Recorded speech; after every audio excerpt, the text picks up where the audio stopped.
Welcome to the Ghostly Chronicles. The Cartographer's Pit, the legend.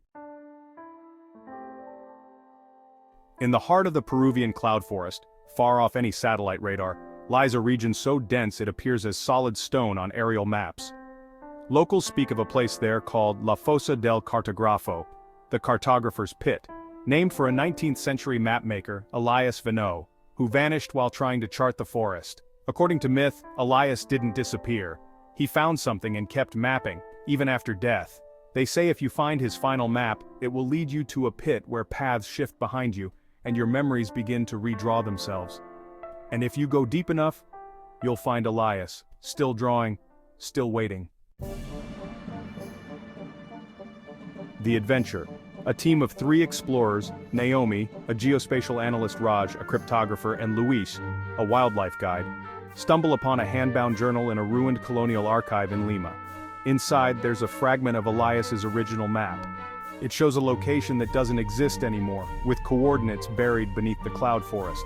They hike in with drones, gear, and a documentary plan. But once inside, GPS fails, sunlight dims, the birds grow silent, and on the 3rd day a hole opens beneath Luis's feet.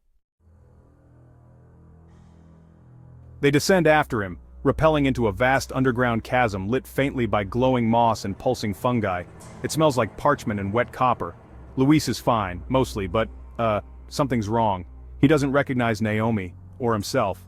They move deeper to find a way out, but as they walk, paths they've already taken close behind them.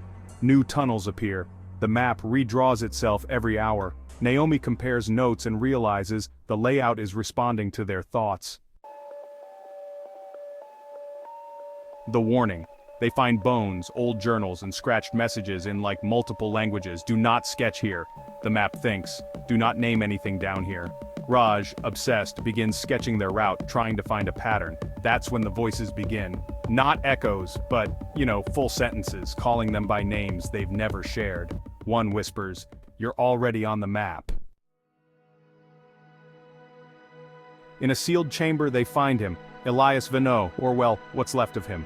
A corpse seated at a stone desk, pen still in hand. The paper on his table is blank, but when Raj touches it, ink spills across the surface, forming a perfect map of where they stand. And suddenly, Luis vanishes from the chamber.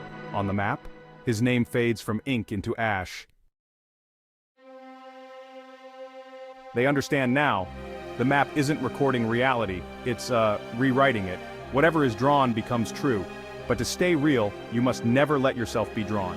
Raj is entranced, mumbling coordinates, scribbling symbols, trying to, trap the exits on paper. Naomi begs him to stop, but he turns to her and says, "We can fix the world if we get the lines right." Then he draws her name, and she forgets her parents. Then her language. Then herself.